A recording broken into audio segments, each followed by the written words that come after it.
iyi ni radiyo ijwi ry'Amerika ivugira i Washington DC mu Kirundi n'Ikinyarwanda. Inshuti zacu mwabonye bucya, mu Rwanda muratwumvira kuri FM 104 n'ibice bitatu na FM 93 n'ibice bitatu Karongi. Muri Uganda turi kuri FM 88 n'ibice 9 ya Voice of Muhabura Kisoro. Naho mu Burundi ni ku mirongo migufi metero 25, 31 na 41. Muri kumwe na Thomas Kamirindi, mbahaye ikaze. Duhere ku ngingo z'ingenzi. Muri Repubulika ya Demokarasi ya Kongo, Kiliziya Gatolika yaraye ishyize mu rwego rw'abahire abapadiri 4 biciwe muri teritwari ya Fizi mu ntara ya Kivu y'Epfo mu 1964. Njyewe mbona bishobora kongera amahoro muri aka karere kubera kuko zahujije abantu bose. Abadepite barahari, abakristo barahari, abafarateri barahari n'abandi bayoboke bose. Nangoga Viviane ni umuyoboke wa Kiliziya Gatolika Paruwase Nyamiyanda yo muri Diocese ya Uvira mu ntara ya Kivu y'Epfo. Perezida w'u Rwanda Paul Kagame yashyizeho guverinoma nshya. Naho muri Leta Zunze Ubumwe za Amerika, inama kaminuza y'ishyaka ry'Abademokrate iratangira kuri uyu wa mbere kugira ngo yimike ku mugaragaro kandida waryo Kamala Harris ku mwanya w'umukuru w'igihugu. Amakuru arambuye ni mu kanya gato cyane.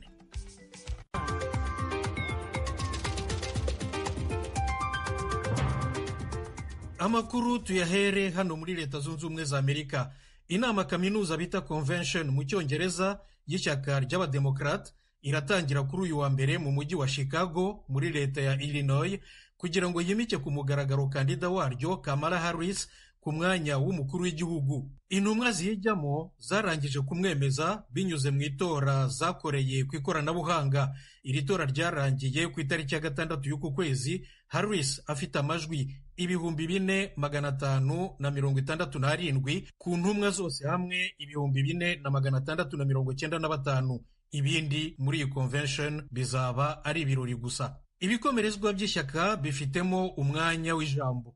Perezida Joe Biden niwe ubabimburira mu ijoro ryo kuri uyu wa mbere. Ibiro bye bitangaza ko riza kuba ari nk'ijambo ryo gusezera. Barack Obama wabaye umukuru w'igihugu wa 44 manda ebyiri, ni ukuvuga imyaka 8 kuva mu 2009 kugera mu 2017. Ubwo Biden yari amubereye vice president. We n'umutegarugori we Michelle Obama bazavuga ijambo umwe ukwe undi ukwe mu ijoro ry'ejo kuwa kabiri. Abandi bateganijwe kuvuga ijambo disikuru muri iyi convention ni Bill Clinton wabaye perezida wa Repubulika wa 42 kuva mu 1993 kugera mu 2001, n'umufasha we Hillary Clinton wabaye kandida w'Abademokrate ku mwanya w'umukuru w'igihugu mu 2016.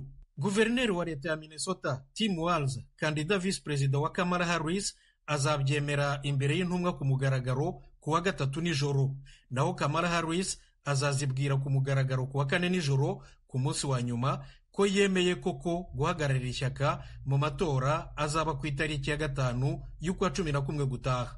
Iyi convention y'Abademokrate ibaye nyuma y'Abarepublikani yabaye mu kwezi gushize yimika ku mugaragaro kandida president Donald Trump na kandida vice perezida we senateri wo ku rwego rw'igihugu wo muri leta ya Ohio J.D. Vance. Minisitiri w'ububanyi n'amahanga wa Leta Zunze Ubumwe za Amerika Anthony Blinken ari mu rugendo rw'amahoro mu burasirazuba bwo hagati. Yarutangiye ejo ku cyumweru muri Isirayeli, aho yaganiriye na Minisitiri w'Intebe Benjamin Netanyahu n'abandi bategetsi batandukanye ba Isirayeli. Uru ruzinduko ni urwa 10 mu mezi 10 ashize kuva ku itariki ya 7 y'ukwa 10 ubwo intambara yatangiraga hagati ya Hamas na Isirayeli. Blinken aragenzwa no gutiza ingufu umushinga w'amasezerano yo guhagarika imirwano. Leta Zunze Ubumwe za Amerika iwufatanyije n'abandi bahuza aribo Misiri na Katari basobanura ko ukemura impaka ku tuntu twa nyuma na nyuma twari tukiri inzitizi. Bakaba bizeye rero ko impande zombi zizawemera. Amasezerano ashobora gushyirwaho umukono i Kairo mu Misiri mu mpera z'iki cyumweru. Mu itangazo rimwe basinye bose hamwe ba minisitiri w'ububanyi n'amahanga b'Ubwongereza, Ubufaransa, Ubudage n'Ubutaliyani bavuga ko bashyigikiye iyi mishyikirano. Ijwi ry'Amerika. Muri Kenya, ishyirahamwe rikomeye ry'abakozi bo mu rwego rw'ubwikorezi mu ndege Kenya Aviation Workers Union KAU mu magambo magufi, ryasubitse imyigaragambyo yo guhagarika akazi. Iyi myigaragambyo yagombaga gutangira kuri uyu wa mbere. KAU ivuga ko yayigije inyuma h'ibyumweru bibiri. Mu itangazo yashyize ahagaragara, umunyamabanga mukuru wa KAU Mose Ndiema asobanura ko icyemezo cyatewe n'uko imishyikirano igikomeza hagati yabo, ubuyobozi bw'ibibuga by'indege na Minisiteri y'Ubwikorezi. Yongeyeho ko nibananirwa kugira icyo bageraho, imyigaragambyo izasubukura ku itariki ya 2 y'ukwa cyenda gutaha. KAU ivuga ko ifite abayoboke bagera ku 10,000. Muri Afurika y'Epfo, leta yaraye yirukanye abanyalibiya 95 ivuga ko bitozaga ibya gisirikare rwihishwa. Yabataye muri yombi ku itariki ya 26 y'ukwezi gushize kwa 7 mu cyanya kinini cyane cy'umuturage wagikoreshaga nk'ikigo cya gisirikare cya magendu nk'uko leta ibyemeza. Guverinoma ya Libya niyo yakodesheje indege yaraye ibacyuye nk'uko itangazo rya Minisiteri y'Ubutegetsi bw'Igihugu ya Afurika y'Epfo ribivuga. Bayuririye ku kibuga cyitwa Kruger Mpumalanga International Airport mu burasirazuba bwa Afurika y'Epfo.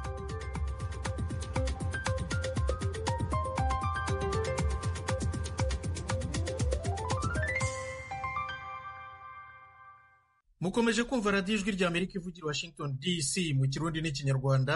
Mudusange no kuri wa3 radio yacu voa.com, kuri Facebook na YouTube ni kuri VOA radio yacu.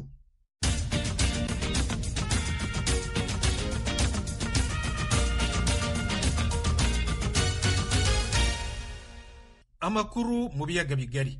Mu Rwanda, nyuma yo gutorerwa manda ya 4, Perezida Paul Kagame yashyizeho guverinoma nshya. Biteganijwe ko irahira kuri uyu wa mbere. Igizwe n'abaminisitiri 21 n'abanyamabanga ba leta 9. Eric Bagiruwubusa aratubwira ibindi. Witegereje urutonde rw'abagize guverinoma nshya rukubiye ku itangazo ryasohowe n'ibiro bya minisitiri w'intebe muri manda ya 4 ya Perezida Paul Kagame, nta maraso mashya adasanzwe yigaragaramo. Ku isonga haraza Bwana Edouard Ngirente, minisitiri w'intebe wanahoze kuri uwo mwanya muri manda y'imyaka 7 irangiye. Umwe mu baminisitiri bashya muri iyi guverinoma na Ambasaderi Christine Nkurikiyinka wagizwe minisitiri w'abakozi ba leta n'umurimo. Hari kandi Bwana Prudence Sebahizi wagizwe minisitiri w'ubucuruzi n'inganda. Ni mu gihe Bwana Richard Nyirishema yagizwe minisitiri wa siporo. Abahoze ari abanyamabanga ba leta muri guverinoma icyuye igihe ntibagarutse muri guverinoma nshya, kuko nk'uwari ushinzwe itegeko nshinga n'andi mategeko Madame Sorina Nyirahabimana ndetse n'uwari umunyamabanga wa leta muri Minisiteri y'Ibidukikije Madame Claudine Uwera naho bagaragara muri guverinoma nshya, kandi imyanya bahozemo nta bandi bayigaragaramo. Bwana Kanizuyusi Bihira, umusesenguzi mu bya politiki n'ubukungu, yadusesengura ibyiza impinduka. Nabyo buriya ni ubutwari kugira ngo abantu bamenyereye akazi bagasubiremo. Ni ukuvuga ko harimo ubushishozi bukomeye. Umuntu umenyereye akazi turibonera nko mu gutwara indege. Iyo bagiye gutanga akazi, abapilote bafata utwaye amasaha menshi. Mu gutwara imodoka, iyo tugiye gutanga akazi tugaha umuntu utwaye imodoka igihe kinini, ntabwo wabona umuntu umaze amezi 5 abonye perimi ngo uvuge ngo ugiye kumuha imodoka yawe. Akenshi uyiha wa wundi umaze igihe kirekire. N'iyi guverinoma rero imeze nk'umupilote umenyereye gutwara indege. Twizera ko azatwara indege akayigeza aho igomba kujya, akanayigusha neza. Umusesenguzi Bihira ntabura kugaragaza icyo abona nk'umurimo utoroshye utegereje abagize guverinoma nshya muri manda y'imyaka 5. Umurimo udasanzwe utegereje guverinoma ntanayisaba. N'icyifuzo cyanjye ni uko yakunda umuturage igiye gukorera. Abantu bagiyeho nk'uko nyakubahwa Perezida wa Repubulika yabahaye inshingano ngo bakorere abaturage, umuturage abe ku isonga. Niba bakorera, ibintu bizagenda neza, bakareba ibibazo byabo. Yatanze urugero rw'umuceri i Bugarama wabuze abaguzi mu gihe turimo kurya imiceri iturutse hanze itanameze neza. Ubu minisitiri ugiyeho ushinzwe ubucuruzi nadahita akemura kiriya kibazo ntacyo yaba akoze, kuko mu bindi bihugu iyo hari umusaruro nk'uriya utangiye gupfa ubusa, bahagarika n'umusaruro uturuka hanze, bakabanza bagakoresha umusaruro wo mu gihugu kugira ngo umuturage amererwe neza n'ubukungu bw'igihugu bumererwe neza. ku munyapolitiki utavuga rumwe n'ubutegetsi buriho mu Rwanda icyarimwe n'umuyobozi w'ishyaka Darufa Umurinzi ritaremerwa n'amategeko, Madamu Victoire Ingabire Umuhoza asanga intero ku butegetsi yagombye kugendana n'ingiro mu nyungu za benshi. Hari imvugo tumenyereye ishyaka rya FPR ngo ntawe uhindura ikipe itsinda, ariko turizera ko bazaza bakora ibirenzeho. Iriya nteruro yo guhora bavuga ngo umuturage ku isonga, abo umuturage agahinga imyaka ye ikaboreraho ngo babuze isoko, ntabwo ushobora kumubwira ngo abantu barahinga ibihinga umuceri ukabura isoko, abanyarwanda bagura umuceri uri hejuru y'igihumbi kandi dufite n'undi uri muhora. Ntabwo ibyo byerekana imiyoborere mibi.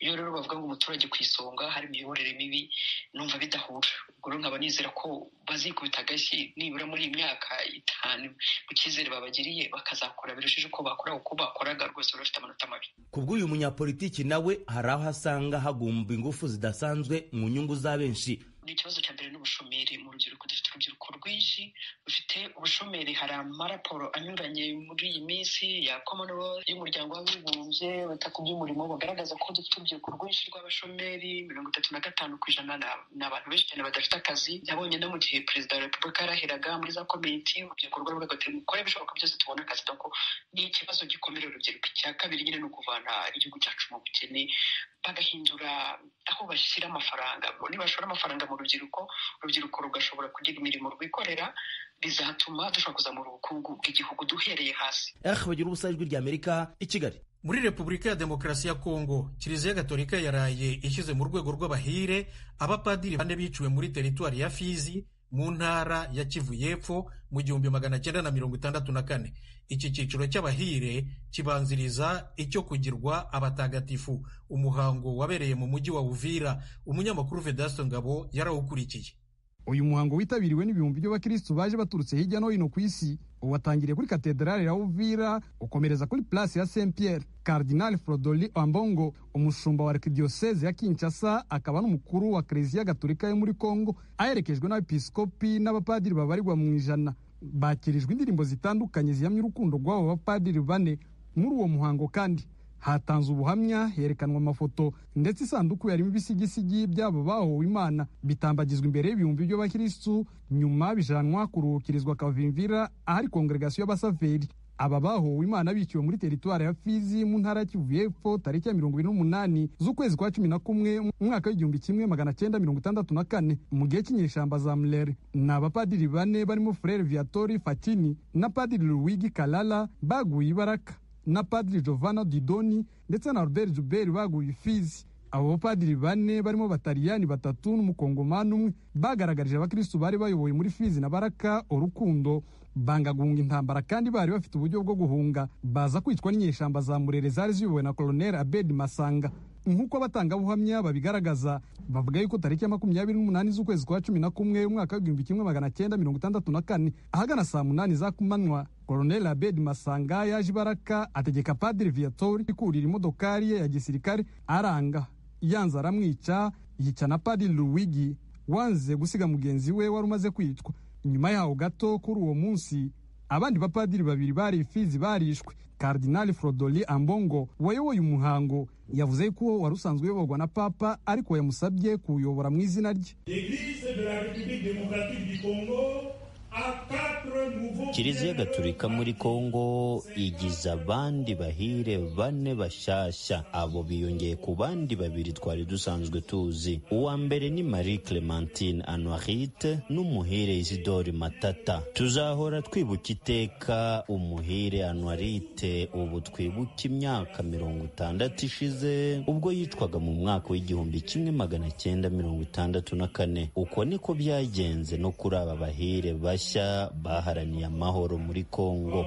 Bamwe mu baturage batuye muri Uvira basanga uyu muhango wo gushira aba bapadiri 4 mu cyiciro cy'abahiri ari ikimenyetso gikomeye kiganisha ku mahoro muri aka karere karangwa mu intambara z'imitwe yitwaje ibigwanisho. Nangoga Viviane ni umukristo Gatolika wa paruwasi ya Nyamyanda muri Uvira, yari yitabiriye umuhango. Uyu munsi hano Uvira dufite umunsi mukuru unejeje cyane, kuba tugiye gushira aba bapadiri bacu iki gikorwa cyo kubashira mu bahiriwe, kubera bazize ubuyobozi bw'Imana, ntibataye ikanisa, bakoreye Imana kugeza batanze ubuzima bwabo. niyo mpamvu uyu munsi tunezerewe cyane. Kuri njyewe mbona bishobora kongera amahoro muri aka karere kubera kuko byahujije abantu bose. Abadepite barahari, abakristu barahari, abafarateri barahari, n'abandi bayoboke bose n'aba batumire bacu bahiriwe. Marie Charles Nintazwe yavuye mu Rusenda aza gukurikirana uyu muhango wo kugira aba bahowe Imana bahiri. Kuri we iyi tariki ntazayibagirwa mu mateka ye nk'umukristo gatolika. Mu gihugu canje c'amavukiro c'u Burundi nta muntu n'umwe arigera ashigwa mu gitabo c'abahigwe. Kubw'uno munsi rero gankaje n'amateka mbonye nzobwira n'umwuzukuruza yuko hariho imisa nigeze kwitaba bari kubashira abihebeye Imana bapfiriye hamwe bishwe bagandaguwe n'abantu bitwaje ibigwanisho bavuze ko bareye abamayimayi murere mu 1964 ico gese nari bwavuke mugabo no munsi mbonye ingene bashizwe mu gitabo c'abahigwe. Cardinal Ambongo avuga yuko bitumvikana uburyo nyuma y'imyaka 60 ishize amaraso akomeje kumeneka muri diocese ya Uvira ndetse no mu burasirazuba bwa Republika ya Demokarasi ya Kongo. Asaba ko amaraso y'aba bahire yaba imbuto z'amahoro muri aka karere kamaze imyaka myinshi mu ntambara. Twese hamwe twirengagiza ibidutandukanya ahubwo duharanira amahoro n'umutekano bizatugeza ku majyambere arambye. Nitubigenza dutyo tuzaba duhaye icyubahiro aba bahire bacu nabo baharaniye amahoro. Iyo kandi izaba inzira imwe irambye yo gutanga icyubahiro ndetse no kwigisha urubyiruko rw'ahazaza uburyo bwo gushakisha amahoro bitanyuze mu ntambara. Muri Republika ya Demokarasi ya Kongo umuhango wo gushira abahowe Imana muri iki cyiciro cy'abahiri ubaye ku nshuro ya kabiri, kuko uwa mbere wabaye tariki ya 15 z'ukwezi k'umunani umwaka w'1985 i Kinshasa uyobowe na Papa Jean Paul II. N'uyu nawo ubaye tariki ya 18 z'ukwezi k'umunani umwaka w'2024 uyobowe na Cardinal Frodoli Ambongo. Uyu muhango ntiwabereye aho abapadiri biciwe Ibaraka no muri Fizi bitewe nuko ari ikibazo cy'imihanda ndetse n'umutekano muke. Uvedase Ngabo, Ijwi rya Amerika, Uvira. Muri Isanga ni ikiganiro cy'Ijwi rya Amerika kibanda ku bibazo binyuranye byo mu karere k'ibiyaga bigari bya Afurika. Ikiganiro gitumira abantu bo mu nzego zitandukanye bagasubiza ibibazo by'abakunzi b'Ijwi rya Amerika. Ndi mu ntara ya Muyinga aho bita muri komine Giteranye aho bitatura. Ndi hano Kampala, Uganda. Ndi mu gisagara cya Bujumbura. Ni ikiganiro kimara isaha kuva saa 10 kugera saa 11 buri munsi kuva kuwa mbere kugera ku cyumweru. Muri leta ya Colorado, Leta Zunze Ubumwe za Amerika. Mbanje kuramutsa abo batumire mwadutumiriye. Nawe turagutumiye. Kurikira Ijwi rya Amerika aho uri hose, haba kuri radio, kuri telefoni no kuri mudasobwa. Nawe turagutumiye. Ntuziheze, urararitswe buri munsi saa 10.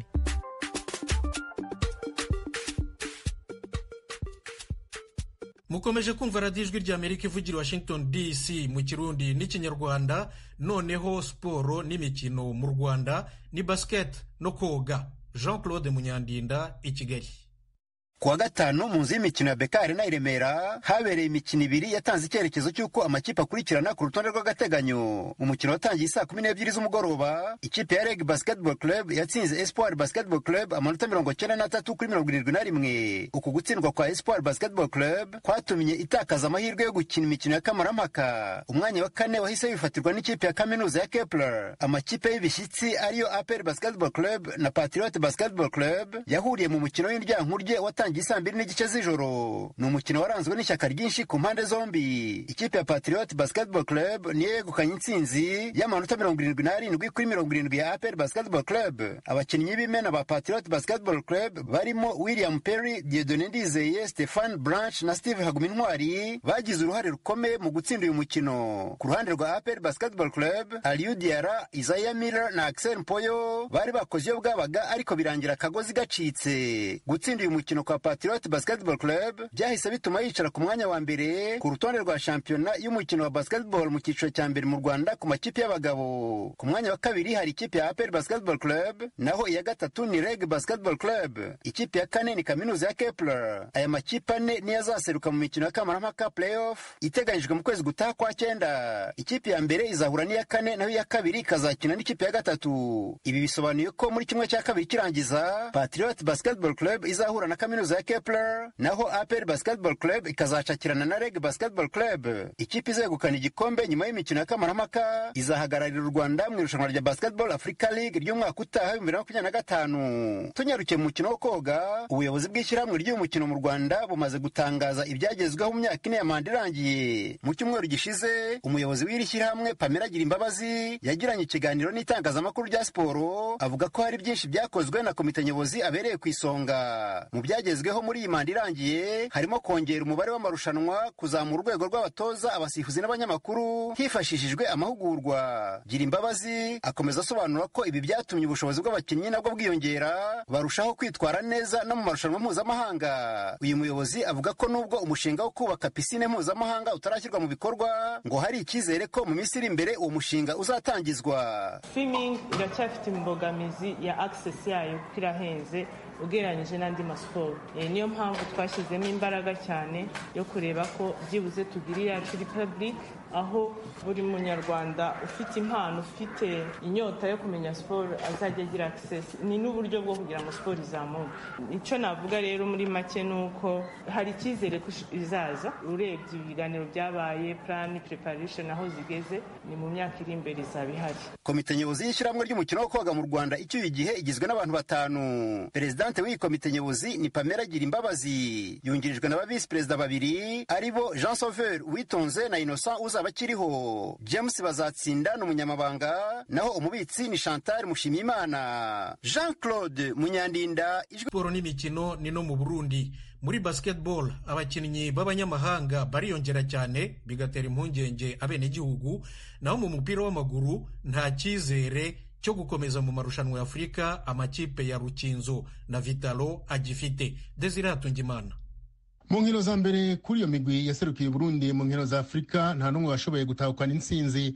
Rukinzo yakinye na Hosit Sport Club yo muri Somalia niyo twavuga ko yagerageje kuko yanganije n'uwo mugwi ubusa ku bundi.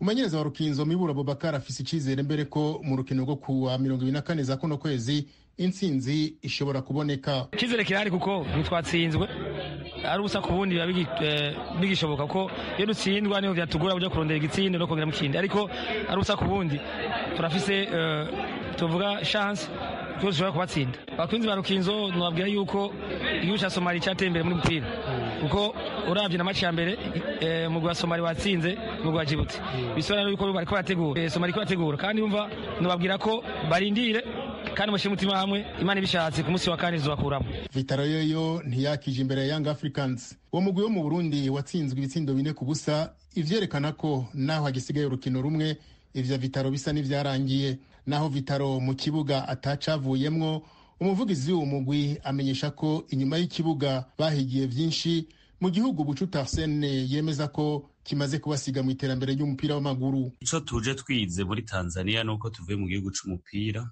aho abantu bose iyo bari hari urukino nta kindi baganira atari urwo rukino nyene, haba mu bato canke mu bakuru. Rero ntivyizanye kuko umupira waho muri Tanzania urimo amafaranga menshi cane muri abo bakunzi, bena cane cane mufatanya ibikorwa bituma umugwi ushobora kugura abakinyi bakomakomeye, nabo bakaca bamenyekanisha uwo mugwi muri Afrika nzima, kuko nk'umugwi nka Yanga na Simba igera kure cane mu mahiganwa nyafurika. Rero twe muri Vitaro twize ibintu vyinshi cane, twizera ko tugiye kubigerageza iwacu, kandi nta nkeka ko tuzongera kwisubiza ikibanza twahoranye aho Vitaro yakina inkino za nyuma muri Afrika nzima. Muri basketball naho kuri no w'Imana hari hitezwe urukino rukomeye cane hagati ya Dinamo n'Unani mu nkino zo gusubiriza mu higanwa ry'u Burundi.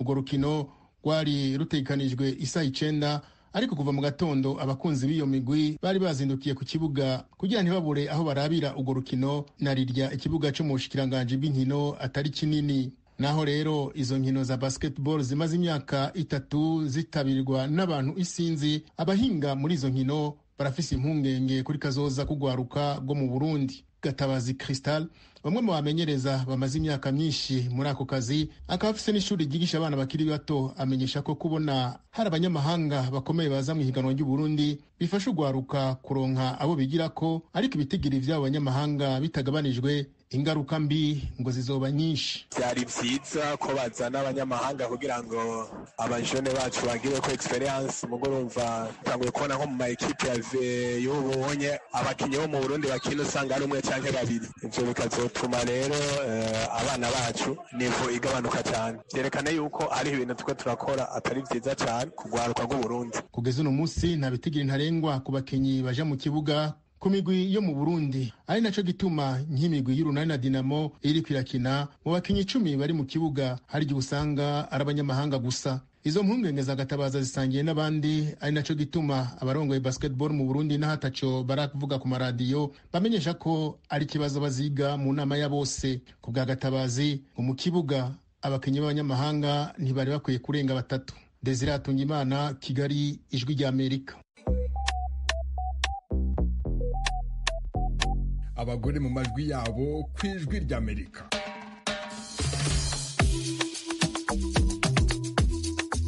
Buri munsi kuwa gatanu mu kiganiro iwanyu mu ntara saa 7:20 tubagezaho ikiganiro cy'abategarugori. Murakoze gutera iteka abigeme n'abafasoni ku Ijwi rya Amerika.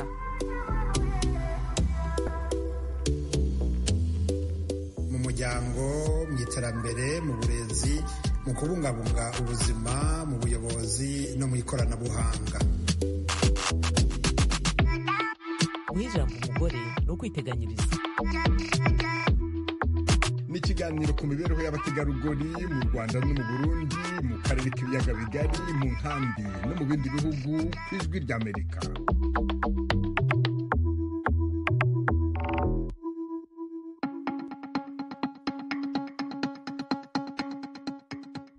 Nshuti turi kumwe, amakuru yo muri uyu mwanya ntahahumurije, ndabashimiye cyane ko mwayakurikiye. Ntimuze gucikwa rero n'ikiganiro iwanyu mu ntara guhera saa 7 na murisanga saa 10 nk'uko bisanzwe. Maze rero mugire umunsi mwiza, mwari kumwe na Thomas Kamirindi, murakarama.